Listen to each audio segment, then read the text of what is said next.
สบายดีป้าสบายดีลูกสาวเตาไปจะได้เรื่องเฮียนละลูกเด้อเรื่องเฮียนละโอ้ใช่แม่ย่ามาละพี่น้องเอ้ยเยี่ยมยามเนาะมื้อนี้มีโอกาสดีได้พาเซาลี่มาเยี่ยมยามลูกสาวเนาะก็ถือว่าอันนี้เป็นลูกสาวลาของอันถือว่าน้องเต้าน้อยพี่น้องเนาะที่ว่าบ่าวบุญนำได้ช่วยมากับมือเลย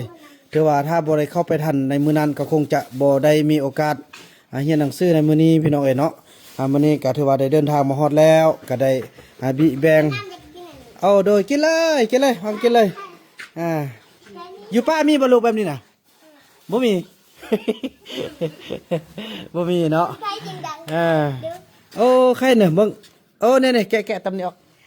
ถือว่าดีอกดีใจเนาะน้องเต่าน้อยก็มีการศึกษาแล้วอันนี้ก็ไอ้เฟื่องเพิ่นเอาขอบใจอันพ่อเฟื่องเด้อลูกขอบใจขอบใจเด้อเนาะพี่น้องอันนี้เป็นอันนี้แบ่งให้อันพี่น้องพอต้องเลือกเขาอยู่บ้านป้าพี่น้องเนาะอันนี้ก็มาแบ่งอันนี้ให้ลูกสาวเต่า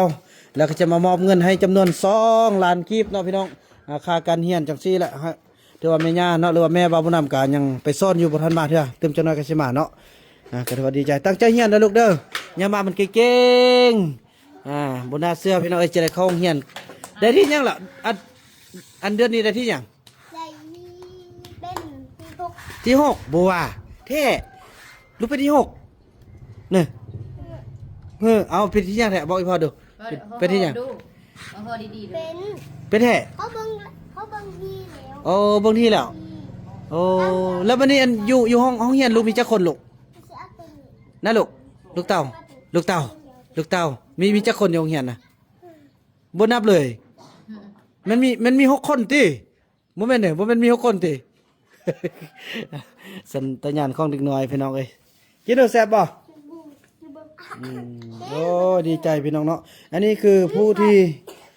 ได้รับใบประกาศคนทำอิฐของพี่น้องพอต้องเหลืองพี่น้องเอ้ยเนาะโดยเฉพาะคือใบประกาศอนุบาลปีนี้ป .1 แล้วพี่น้องเอ้ยใบประกาศอนุบาลสำนักพี่น้องเอ้ยเนาะก็ค่อยเป็นค่อยไปนี่ผู้ต่อไปก็คือนี่หมอดพี่แล้วนี่จังได๋ดีใจบ่มาเห็นลูกสาวน่ะเนาะอย่าอันขึ้นอันนั้นเนาะคันบ่ได้เอามาเข้าเรียนอยู่ป้าคือสิอ้วยเนาะเดี๋ยวนี้ผู้งามแล้วเนาะลูกเพิ่นนี่บ่ผู้เดียวนั่นแล้วพี่น้องเอ้ยถือว่าคลิปนี้บ่าวบุญนำจะขออนุญาตจบคลิปกันสำนี้ก่อนแล้วก็ว่ากันใหม่ในคลิปต่อไปเนาะเพราะว่าติดตามเรื่องราวกันต่อไปเด้อพี่น้องเนาะก็ถือว่าเซาลีเพิ่นก็เว้าให้ฟังว่า2 คนอยู่ป่าผู้หนึงมาเฮียนนี่เพิ่นว่าตะกี้ก็เฮียนได้3 คนแหละพี่น้องเนาะแต่ว่าเอาไปแสดงบุญของเขาใหญ่จบเข้ามาแล้วมันลิบกว่าป้าหมดพี่น้องเอ้ยฉะนั้นแหละก็ถือว่าบ่าวบุญนำจะบ่เอาไปแสดงอีกตึมผู้นี้เนาะโดยเฉพาะคือน้องเต่าน้อยเนาะพอจะบอกให้เสียการศึกษาแหละเพราะว่าไปฮอดเขาเจ้ากระจายยุ่นกันเป็นอาทิตย์ความรู้สึกความฮักของเขาเจ้ามันฟื้นขึ้นเนาะเขาเจ้าขึ้นฮอดกันฉะนั้นเขาเจ้าจะบ่เฮียนฉะนั้นตัวนี้ก็สิเอาไว้อยู่บ้านเพิ่นเลยพี่น้องเนาะคลิปนี้บ่าวบุญนำขออนุญาตจบคลิปกันเท่านี้ก่อนแล้วว่ากันใหม่ในคลิปต่อไปคลิปนี้บ่าวบุญนำขอกล่าวคำว่าสบายดี